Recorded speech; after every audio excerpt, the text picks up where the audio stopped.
Alors, quand on regarde les résultats du premier trimestre des banques qui ont publié leurs comptes françaises et européennes, on voit un net redressement pour le coup de leurs comptes, de leurs bénéfices, des bénéfices qui sont le plus souvent largement supérieurs aux attentes des experts. Alors, est-ce que l'horizon se dégage vraiment pour les banques qui gagnent entre 30 et 50% en bourse depuis le début de l'année? On en parle avec vous, Frédéric Rollin, bonjour.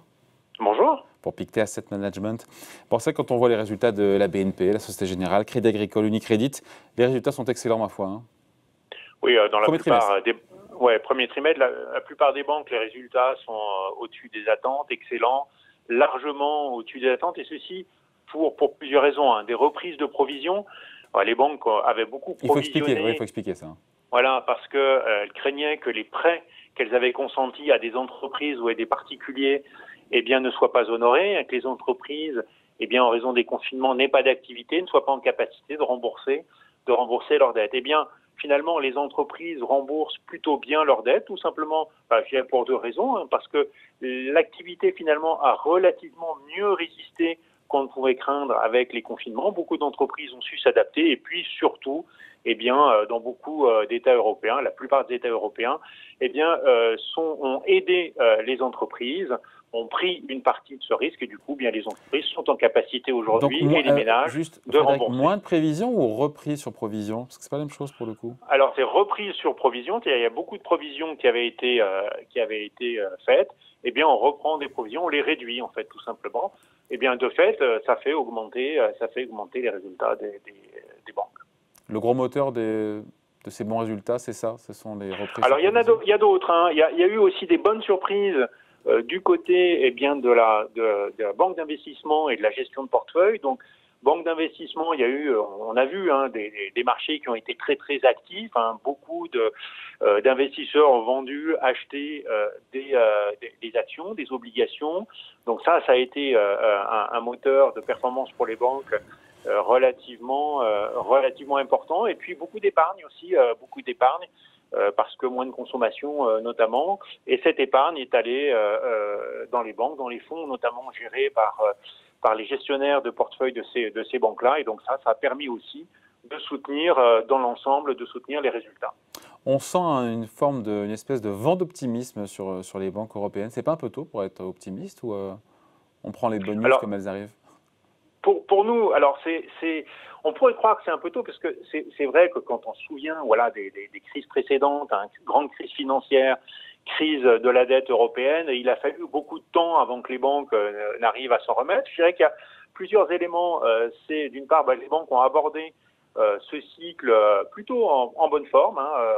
C'est quand même pas mal reconstitué de fonds propres avant la crise. Et puis, nous ne sommes pas dans un cycle ordinaire. C'est pas un cycle de surendettement, par exemple. C'est tout simplement, on le sait, cette épidémie qui apparaît et puis qui aujourd'hui est, on l'espère encore, en train de disparaître. Donc quelque chose d'assez rapide.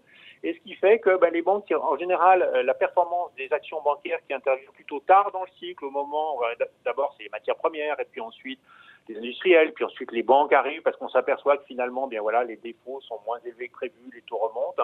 Là, c'est arrivé beaucoup plus rapidement, tout simplement, parce que le cycle était très rapide.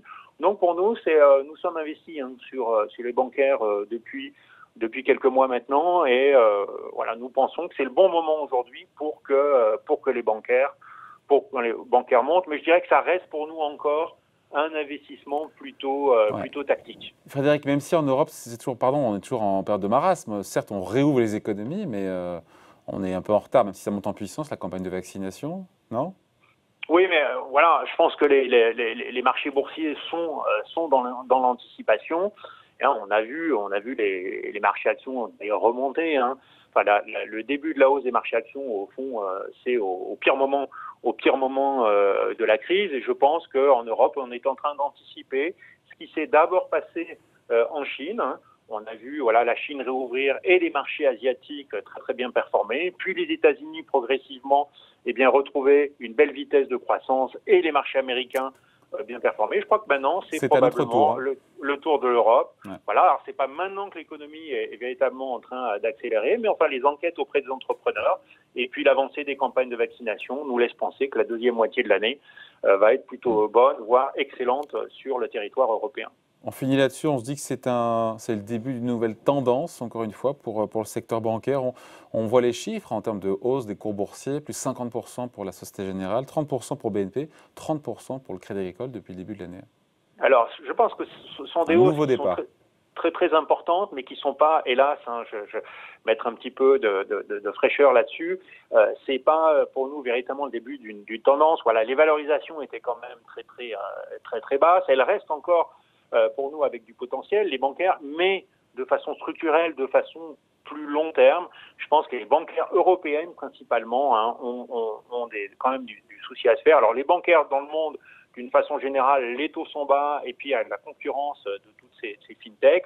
Et puis en Europe en particulier, un marché extrêmement fragmenté parce que l'union bancaire européenne n'est pas complète aujourd'hui. Les fusions transfrontalières entre banques sont très difficiles dues à des différences de législation et de réglementation entre les pays. Et donc, ce marché fragmenté fait que les banques ont du mal aujourd'hui à faire payer leurs services. La concurrence est très forte. Et donc, je dirais que voilà, elles continuent quand même, les banques européennes, de faire face à des vents contraires. Donc un rattrapage, mais peut-être pas le début d'un âge d'or pour les banques européennes, hélas. Donc, en tout cas, les résultats pour le premier trimestre sont effectivement excellents. On voulait en parler avec vous. Merci beaucoup, Frédéric Rollin, pour Pictet Asset Management. Bonne journée, au revoir. Au revoir.